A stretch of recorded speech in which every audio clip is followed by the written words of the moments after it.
dear students and welcome to Biology। आज हम पढ़ेंगे किंगडम एनिमलिया का एक और फाइलम यानी फाइलम एस्केलमेंथीज। फाइलम एस्केलमेंथीज को फाइलम निमाटोडा भी कहा जाता है, जो कि एक ग्रीक वर्ड से डिराइव्ड है जिसका मतलब है थ्रेड।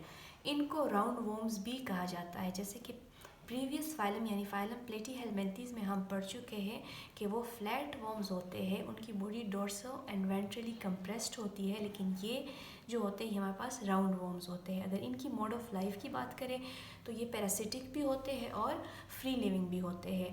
इनकी हैबिटेट को देखा जाए तो ये जो एंडोपेरासाइट्स होते हैं वो ह्यूमन और बाकी एनिमल्स में रहते हैं, लेकिन जो फ्री लिविंग होते हैं वो सॉइल में भी और as well as fresh and salt water दोनों में मौजूद होते हैं। अगर हम इनकी बॉडी को देखें तो ये भी हमारे पास ट्रिप्लोब्लास्टिक होती है। इनके पास भी तीनों जर्म लेयर्स प्रेजेंट होती है।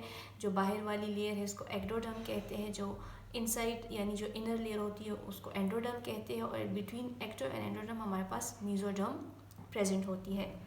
ये भी ग्रेड बायलैट्रा से बिलोंग करते हैं, यानी इनमें भी बायलैट्रल सिमेट्री पाई जाती है, जिसका मतलब है कि एक ही प्लेन से इनकी बॉडी को 2 इक्वल पार्ट्स में हम डिवाइड कर सकते हैं। बॉडी इनकी अनसेगमेंटेड होती है, यानी किसी किस्म की सेगमेंटेशन प्रेजेंट नहीं होती, स्मूथ बॉडी होती है। इसके अलावा ये सूडो सिलोमेट्स होते हैं, यानी इनके पास फॉल्स बॉडी कैविटी प्रेजेंट होती है। बॉडी कैविटी तो मौजूद होती है लेकिन कोई ट्रू बॉडी कैविटी नहीं होती है, फॉल्स बॉडी कैविटी होती है, जो कि डेवलपमेंटल स्टेजेस में ब्लास्टोसील से बनती है। जैसे कि अगर हम ह्यूमंस को देखें तो वो सिलोमेट्स होते हैं, यानी उनमें ट्रू बॉडी कैविटी प्रेजेंट होती है, जो कि बनती है मेसोडर्म से। अगर इनके कलर को देखा जाए तो ये जो होते हैं ये वाइट और क्रीम कलर में होते हैं, सिवाय एस्केरीज के। जो एस्केरी होता है वो ह्यूमन इंटेस्टाइन में रहता है, इस वजह से वो जो होता है ब्लड पे फीड करता है, तो हीमोग्लोबिन की वजह से उसका कलर हमें रेडिश दिखाई देता है। इसके अलावा इनकी जो बॉडी होती है वो दोनों एंड पे टेपर्ड होती है, यानी बाहर की जानिब इस तरह पॉइंटेड होती है, नुकीली होती है।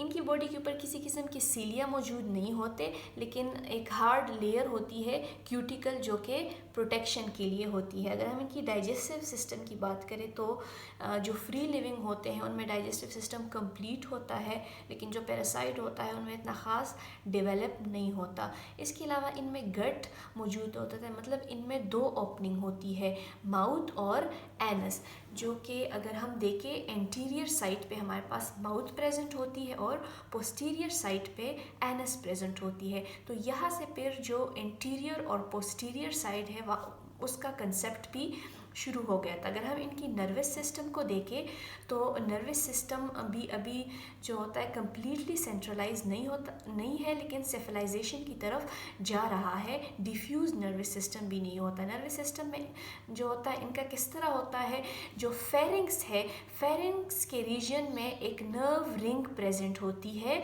और उस नर्व रिंग से नर्व कॉर्ड अराइज होते हैं लेटरल साइड पे, और वो फिर फर्दर इस तरह ब्रांच हुए होते हैं, पूरे बॉडी में फैले हुए होते हैं। सो कुछ इस किस्म का जो होता है नर्वस सिस्टम होता है। और ये जो नर्व रिंग होती है ये हमारे पास न्यूरॉन की जो सेल बॉडीज़ है उनसे बनी होती है।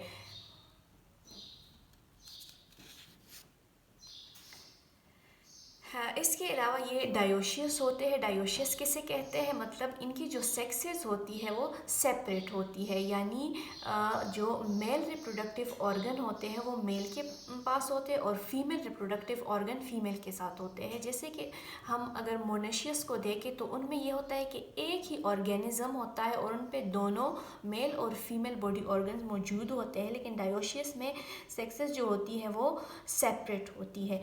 इनकी जो फीमेल होती है अगर हम देखें तो लेंथ वाइज वो मेल से थोड़ी सी उनकी लेंथ ज़्यादा होती है। लेंथ कितनी होती है, 8 to 16 इंचेस। जो मेल होता है वो as compared to female short होता है और उनकी लेंथ होती है 6 to 12 इंचेस। इसके अलावा अगर हम देखें तो जो मेल की टेल होती है वो बेंट होती है, इस तरह थोड़ी सी अंदर की जानिब बेंट होती है। रेस्पायरेटरी और सर्कुलेटरी सिस्टम इनमें भी एब्सेंट होता है। अगर हम लोकोमोशन को देखें कि ये मूव कैसे करते हैं, तो इनके पास होते हैं लॉन्गिट्यूडनल मसल, यानी मूवमेंट के लिए they have longitudinal muscle. Circular muscles इनमें एब्सेंट होती है, लेकिन लॉन्गिट्यूडनल मसल प्रेजेंट होती है। और ये जो मूवमेंट करते हैं वो विपिंग मूवमेंट होती है, जर्क्स की फॉर्म में ये मूव करते हैं, लेकिन काफ़ी फास्टली मूव करते हैं।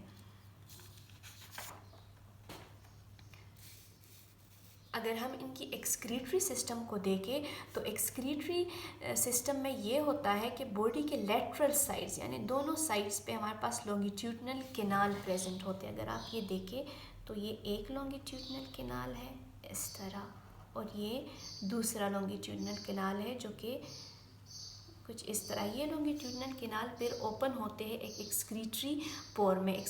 दो लॉन्गिट्यूडनल कैनाल होते हैं और एक एक्सक्रीटरी पोर होता है। एक्सक्रीटरी पोर जो होता है वो हमारे पास फेरिंग्स रीजन में प्रेजेंट होता है। लॉन्गिट्यूडनल कैनाल्स का क्या काम होता है, पूरी बॉडी से वेस्ट को इकट्ठा करते हैं और इस एक्सक्रीटरी पोर के ज़रिए फिर वो वेस्ट बॉडी से बाहर निकाल लेते हैं। अगर हम इकोनॉमिक इम्पोर्टेंस की बात करें, तो जो फ्री लिविंग होते हैं, यानी जो सॉइल निमेटोड्स होते हैं, वो हमारे पास काफ़ी बेनिफिशियल भी होते हैं, फ़ायदेमंद होते हैं। वो क्या करते हैं, जो ऑर्गेनिक मैटर है उसको डिकम्पोज करते हैं और जो सॉइल होते हैं उनको ज़रखेज़ यानी फर्टाइल बनाते हैं। लेकिन जो एंडोपेरासाइट्स होती है, अगर हम पिन वर्म की बात करें, जो कि एक एंडोपेरासाइट है, और ये कहाँ पे रहता है, ये ह्यूमन के जो सीकम कॉलन या अपेंडिक्स में रहता है। इनके कुछ नुकसानात होते हैं।